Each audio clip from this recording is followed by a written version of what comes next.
दोस्तों नमस्कार, मैं पीके प्रभाकर आपका स्वागत करता हूं। दोस्तों आज मैं आपको वेक्टर बताने जा रहा हूं।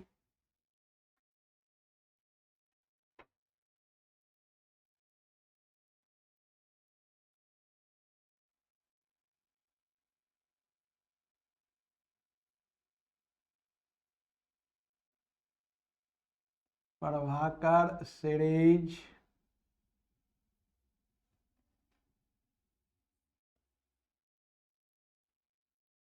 लेक्चर 9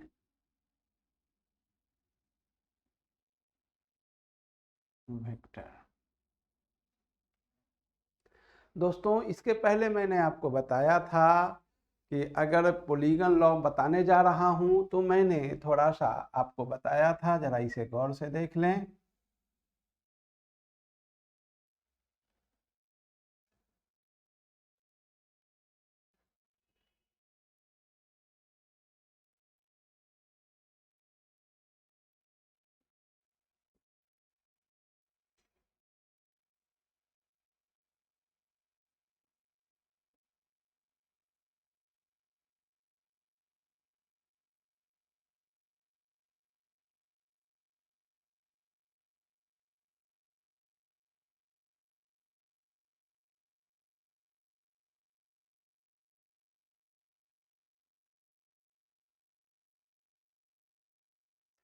मैंने बताया था कि अगर 5 वेक्टर्स हो और टेकन इन ऑर्डर हो तब पांचों वेक्टर का जोड़ vector A plus B plus C plus D plus E equal to होगा ओ ई। तो मैंने आपको यहाँ तक बताया था कि 5 वेक्टर का जोड़ जो हो हेक्सागन के छठा साइड के द्वारा निरूपित होंगे, जो कि रहेंगे टेकन इन ऑर्डर। मैंने कहा था जब भी वेक्टर का जोड़ा जाता है तब वह सबसे पहले सेम काइंड का होना चाहिए। दूसरा शर्त है कि टेकन इन ऑर्डर होना चाहिए। तब पांचों वेक्टर का जोड़ हेक्सागन के छठा भुजा के द्वारा निरूपित होगा, जो कि टेकन इन रिवर्स ऑर्डर होगा। तो मैंने यहाँ तक आपको बताया था। अब मैं बता रहा हूं, जरा इसे गौर से देखें। देखो बंधु, अगर 5 वेक्टर है,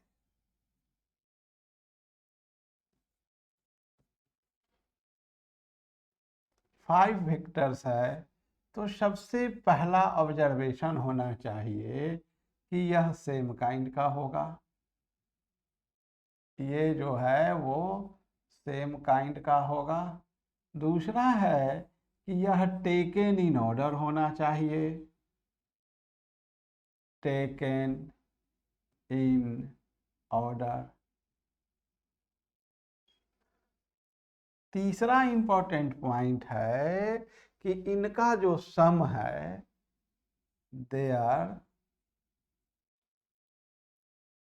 सम, और इसी सम का दूसरा नाम है रिजल्टेंट।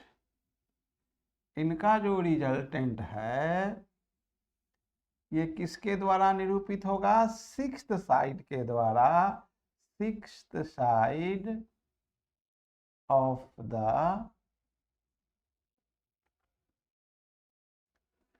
हेक्सागन। तो देखो बंधु, 5 वेक्टर के बारे में मैंने ये जानकारी दी है। ठीक इसी प्रकार जरा आप सोच के देखें, अगर 6 वेक्टर्स हो तो सबसे पहले ये 6 वेक्टर जो होना चाहिए ये सेम काइंड का होगा। ये जो रहेगा सेम काइंड का होगा। दूसरा है कि ये टेकन इन ऑर्डर होगा। Taken in order. तीसरी बात इंपॉर्टेंट है कि देयर सम और रिजल्टेंट जो होगा, देयर सम और रिजल्टेंट देखिए बंधु, 5 वेक्टर था तो 6 साइड था। अगर 6 वेक्टर है तो ये रहेगा 7th side, 7th side of the, जरा आप गौर से देखिए, 6 साइड था तो हेक्सागन, तो 7th साइड है तो जाहिर सी बात है हेप्टागन।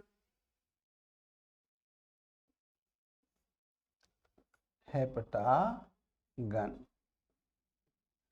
ठीक इसी प्रकार अगर 7 वेक्टर्स हों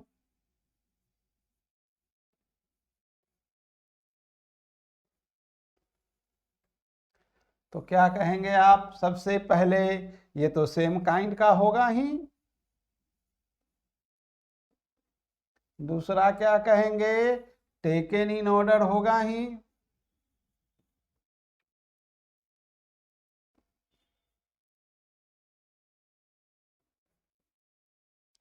तीसरा इंपॉर्टेंट पॉइंट है देयर सम और रिजल्टेंट। देयर सम और रिजल्टेंट। देखिए बंधु, 5 था तो छठा साइड, 6 वेक्टर है तो 7वां साइड, तो ठीक अगर 7 वेक्टर है तो 8th साइड होगा, 8th साइड ऑफ द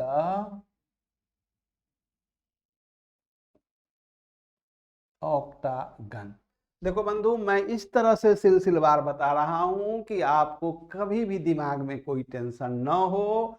तो अगर मैं आपसे कहूं कि यदि n वेक्टर रहेगा तो आप क्या जवाब दोगे?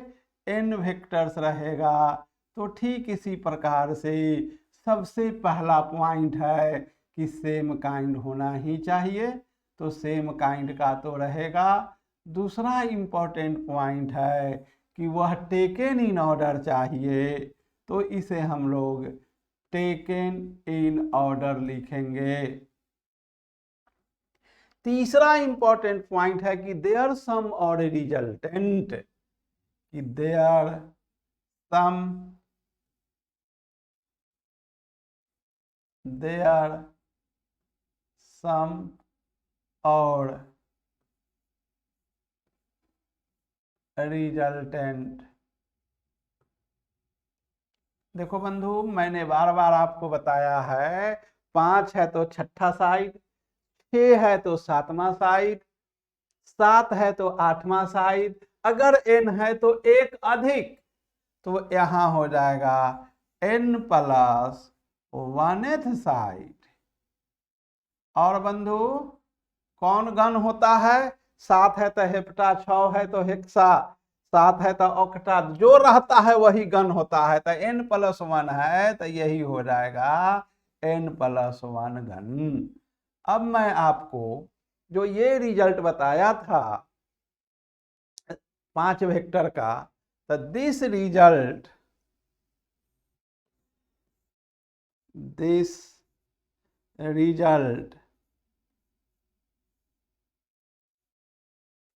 Can be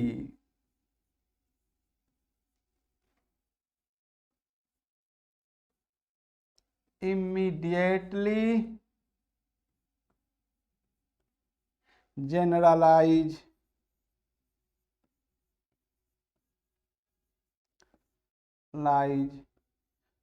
to n vectors.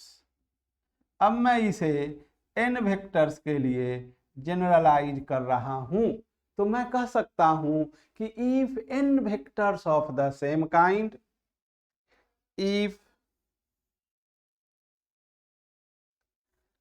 n vectors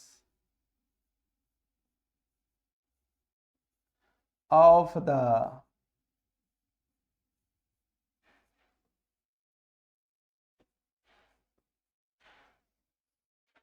same kind. अब मैं आपको इसको हटा दे रहा हूं, मैंने आपको समझा दिया है, आप अच्छी ढंग से समझ भी गए होंगे।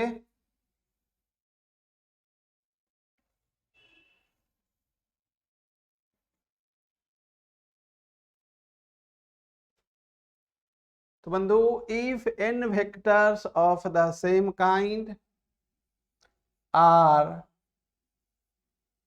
represented by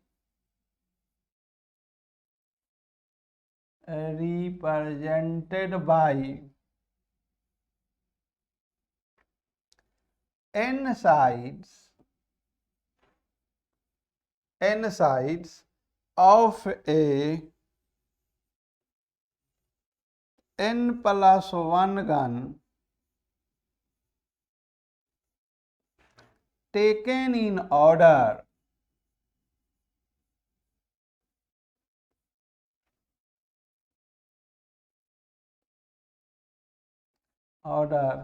then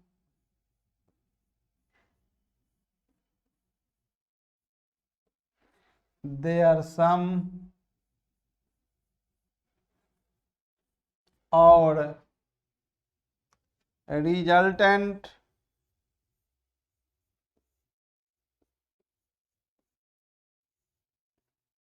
is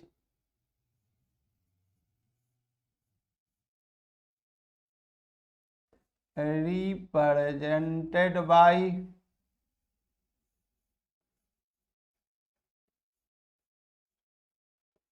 n plus 1th side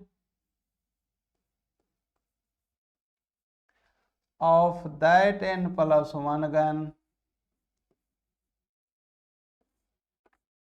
of that n plus 1 gun taken in reverse order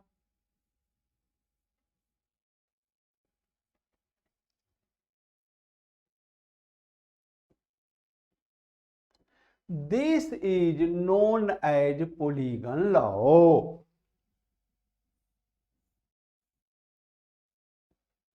This is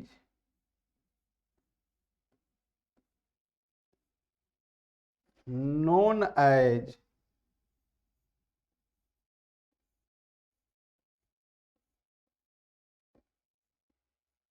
polygon law.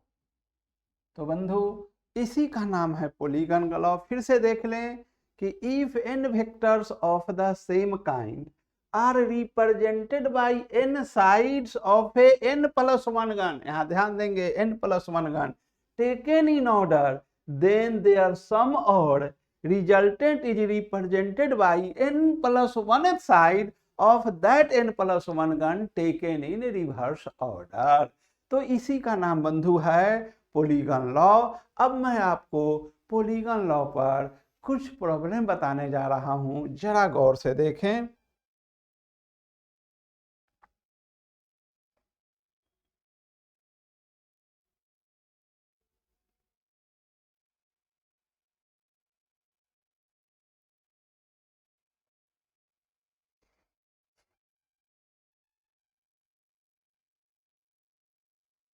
मैं आपको प्रॉब्लम नंबर फर्स्ट देने जा रहा हूं, इसे आप देखें।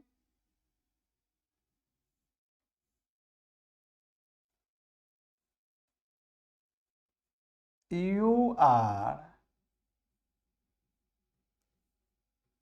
Given a rectangle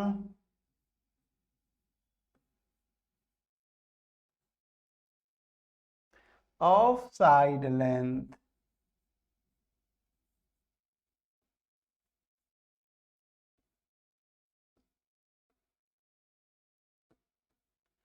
10 meter and 5 meter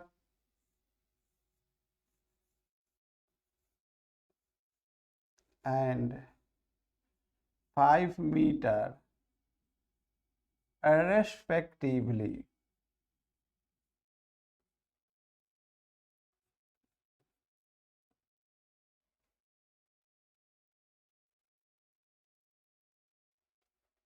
Three vectors, three sides of the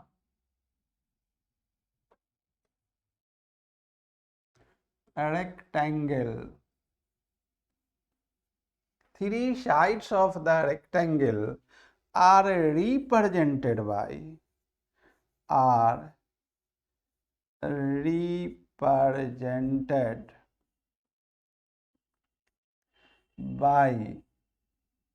vectors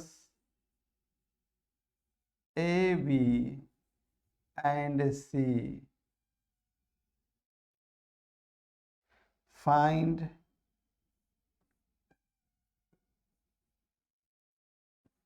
their sum.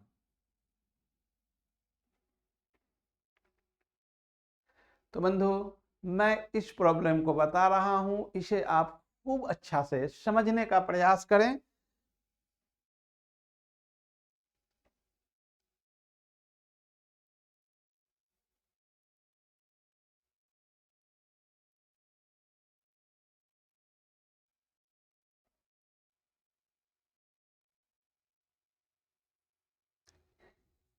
इस प्रॉब्लम को मैं आपको 4 ढंग से रिहर्सल करा देता हूं ताकि आपका कंसेप्ट क्लियर हो जाए।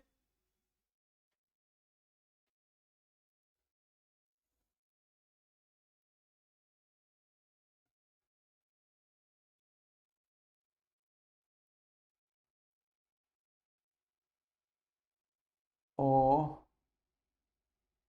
A, B और C है। इसे मैं कह रहा हूं फिगर नंबर 1।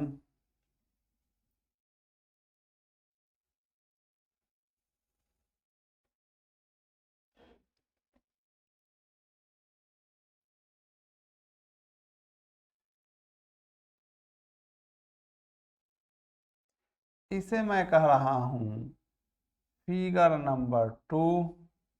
ये है O, A, B, C।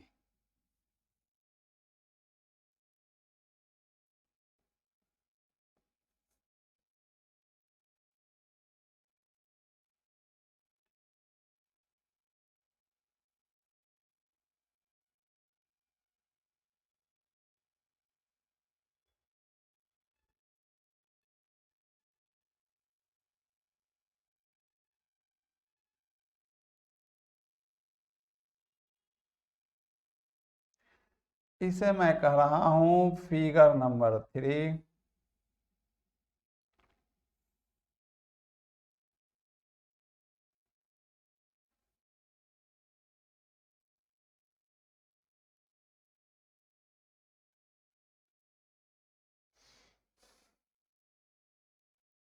ये है आपका फिगर नंबर 3 और एक फिगर है आपका यहाँ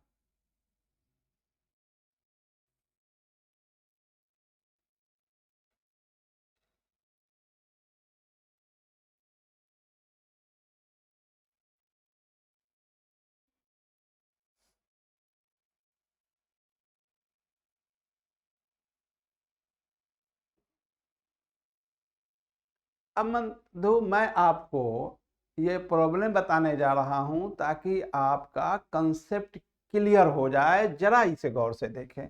मान ले कि ये वेक्टर A है, ये वेक्टर B है और ये वेक्टर C है।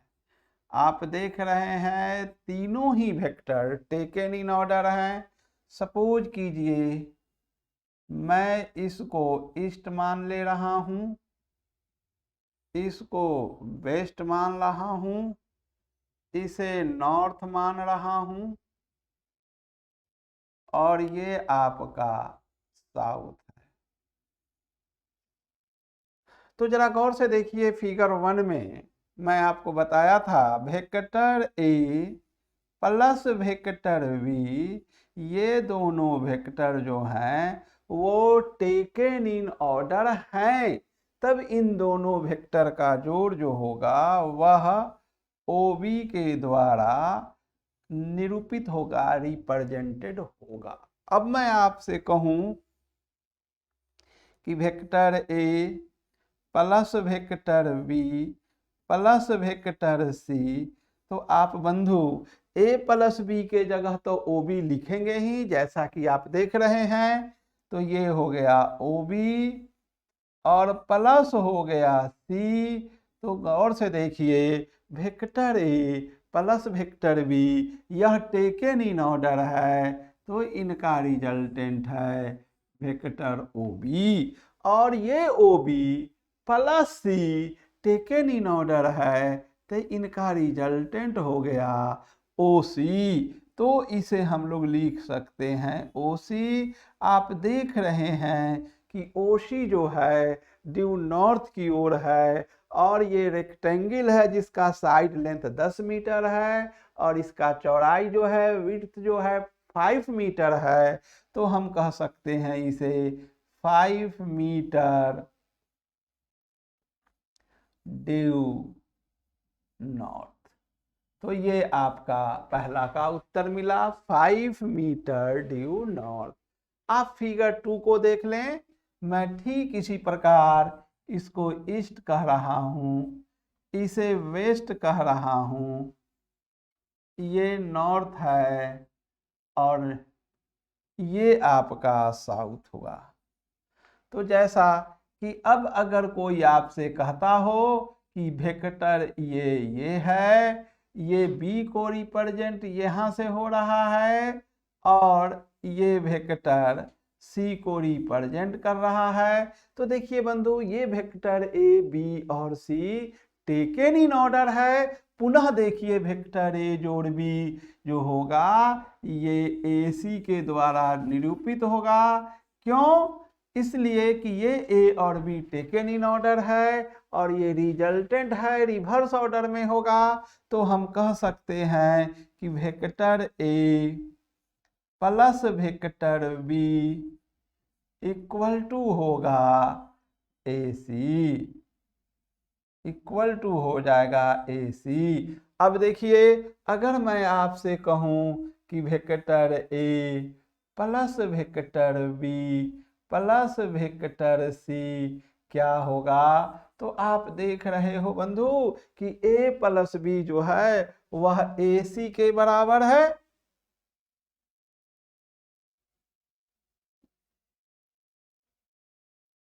ए प्लस बी जो है वो ए सी के बराबर है। तो ये हो जाएगा ए सी प्लस सी। अब बता सकते हो ए सी, यहां से देखो प्लस सी, ये सी इधर है, टेल हेड, तो इनका रिजल्टेंट हो जाएगा ए ओ। अब मैं इसे लिखूंगा, कितना लिखूंगा, 10 मीटर ड्यू वेस्ट।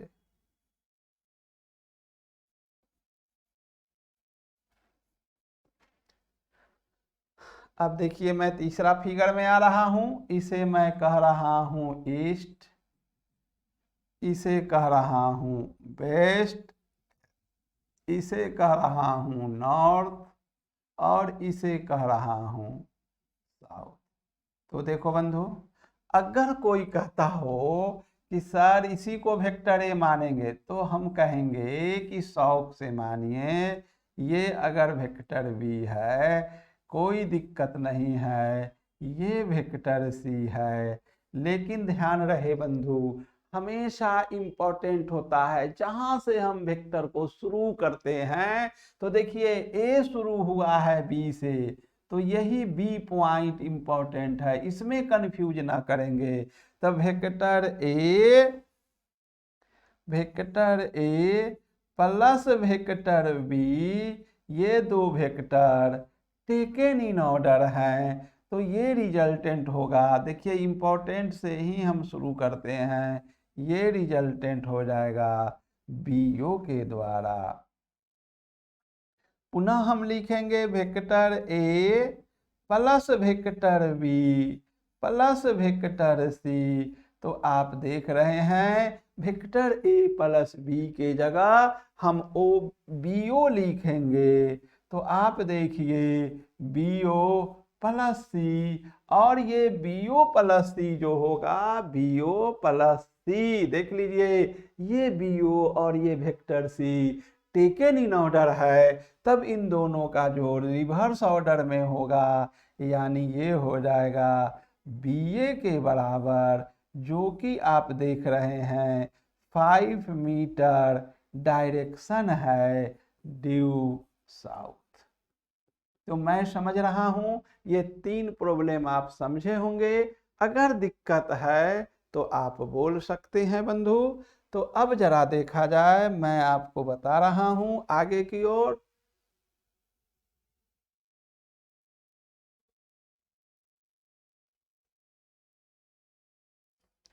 अब मैं इसको ईस्ट ले रहा हूं, जो कि आप जान रहे हैं। ये आपका वेस्ट है, ये आपका नॉर्थ है, और आपका ये साउथ है। यदि कोई कहता है कि सर मैं इसे वेक्टर ए कहना चाहता हूं, मैं कहूंगा शौक से कहिए, कोई दिक्कत नहीं है। इसे वेक्टर बी कहूंगा और इसे वेक्टर सी कहूंगा। तो आप गौर से देखिए, वेक्टर ए और बी टेकन इन ऑर्डर है, तो हम लिख सकते हैं vector A plus vector B. देखो बंधु, ए और बी टेकन इन ऑर्डर है, इन दोनों का जो रिजल्टेंट होगा सीए के द्वारा होगा, जो कि टेकन इन रिवर्स ऑर्डर है।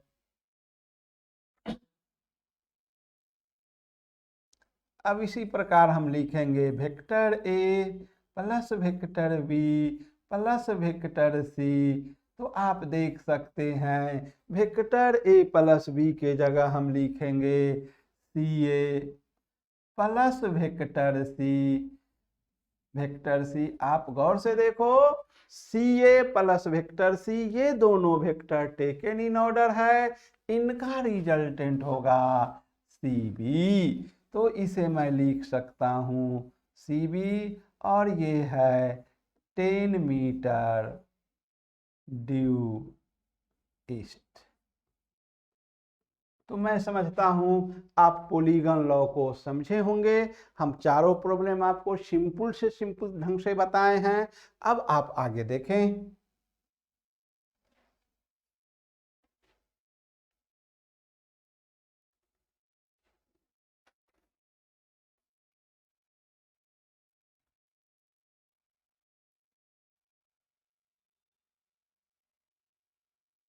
You are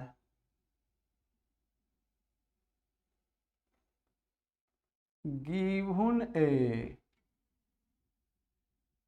regular hexagon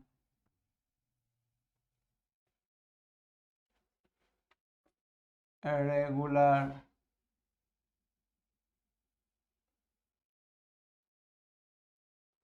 hexagon of side length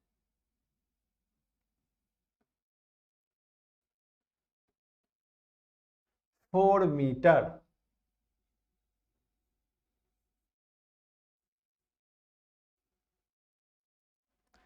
find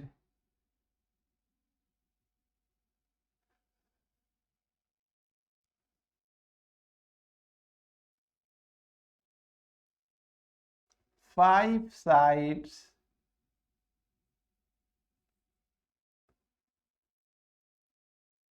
are represented by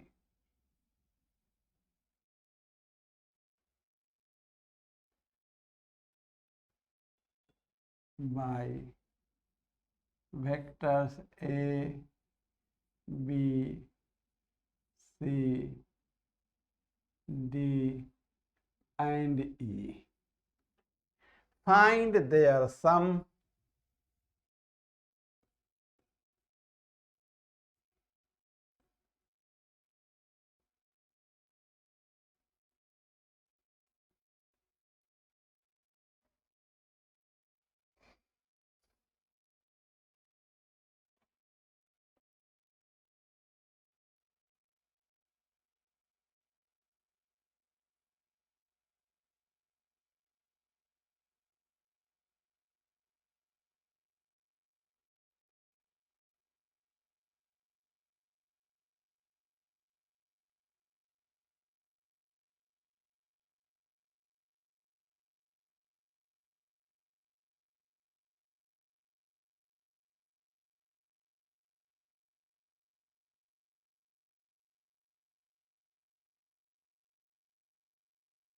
ये वेक्टर ए को बतला रहा है, इसे हम वेक्टर बी के द्वारा रिप्रेजेंट कर रहे हैं, इसे वेक्टर सी के द्वारा, इसे वेक्टर डी के द्वारा और इसे वेक्टर ई के द्वारा।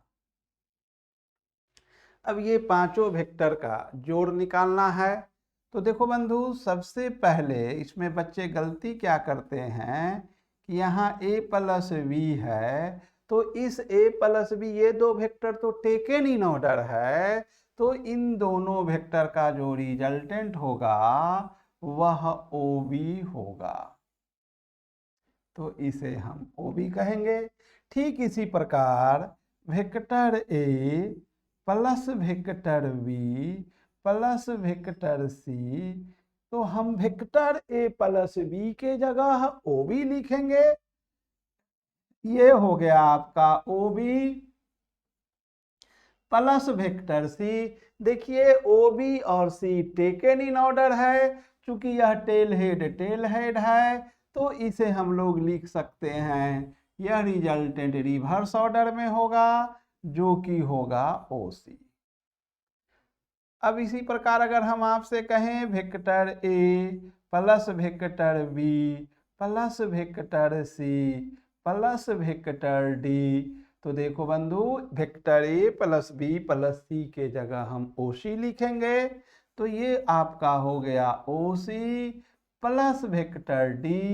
आप देखें OC प्लस वेक्टर D हो जाएगा, ये हो जाएगा OD के बराबर, तो इसे हम लोग लिखेंगे OD। इस प्रकार पुनः लिखेंगे vector A plus vector B plus vector C plus vector D plus vector E, इसे हम लोग लिख सकते हैं OD प्लस वेक्टर E। देखो बंधु, ये OD और E ये दोनों वेक्टर टेकन इन ऑर्डर हैं, तो इन दोनों का जोड़ हो जाएगा OE के द्वारा, जो कि रिवर्स ऑर्डर में होगा, तो यही हो गया आपका, ये 4 मीटर है। अब डायरेक्शन निकालना है कि इसका डायरेक्शन क्या होगा। इसे मैं ईस्ट कह रहा हूं, इसे वेस्ट कह रहा हूं, ये आपका नॉर्थ हुआ और ये आपका साउथ हुआ। तो किसी भी n घन के इंटरनल एंगल का फार्मूला होता है 2n minus 4 divided by n गुने 90 डिग्री। मैं आपको मैथमेटिक्स में, अलजेब्रा में काफ़ी डिटेल से इन सारे फार्मूला के बारे में बताऊंगा, चूंकि वेक्टर में जस्ट इसका यूज लेना है। तो जरा गौर से देखें, n के जगह आप अगर 6 देते हैं कि ये जो है रेगुलर हेक्सागन है, इसी का सभी साइड बराबर हैं, तो 12 लिखेंगे माइनस 4 डिवाइडेड बाई 6 गुने 90 डिग्री, ये हो जाएगा 8/6 गुने 90 डिग्री, ये हो जाएगा 3 और ये हो जाएगा 4, ये हो जाएगा 30 डिग्री, ये हो जाएगा 120 डिग्री। तो बंधु, इंटरनल एंगल का किसी भी n घन के, this is the internal angle, internal, यह इंटरनल एंगल है n घन का। n के जगह हम 6 रखेंगे, तो रेगुलर हेक्सागन का जो इंटरनल एंगल है वो जो है वह 120 डिग्री का होता है, जो कि मैंने आपको यहाँ बताया है। अब देखिए, हमेशा मैंने आपको कहा है एक बात कि ईस्ट है और नॉर्थ है, ईस्ट और नॉर्थ के बीच हमेशा 90 डिग्री का एंगल होगा, नॉर्थ और वेस्ट के बीच 90 डिग्री का एंगल होगा, वेस्ट और साउथ के बीच 90 डिग्री का एंगल होगा, साउथ और ईस्ट के बीच भी 90 डिग्री का एंगल होगा। तो बंधु, ये एंगल जो है 120 है, नॉर्थ और ईस्ट के बीच जो एंगल है वो 90 डिग्री का एंगल है। तो मैं आपसे पूछूंगा कि यह एंगल क्या होगा, तो ये हो जाएगा 120 में 90 घटाओगे तो ये 30 डिग्री का एंगल होगा। तो इसका आंसर हो जाएगा 30 डिग्री वेस्ट ऑफ नॉर्थ। ये हो जाएगा 30 डिग्री वेस्ट ऑफ नॉर्थ। यही है 30 डिग्री वेस्ट ऑफ नॉर्थ। तो बंधु आज इतना ही रहेगा। मैं आपको यदि मेरा वीडियो पसंद है तो इसे लाइक और सब्सक्राइब जरूर करें। फिर मैं अगले क्लास में कल मिलूंगा आपसे। आज इतना ही। Thank you very much.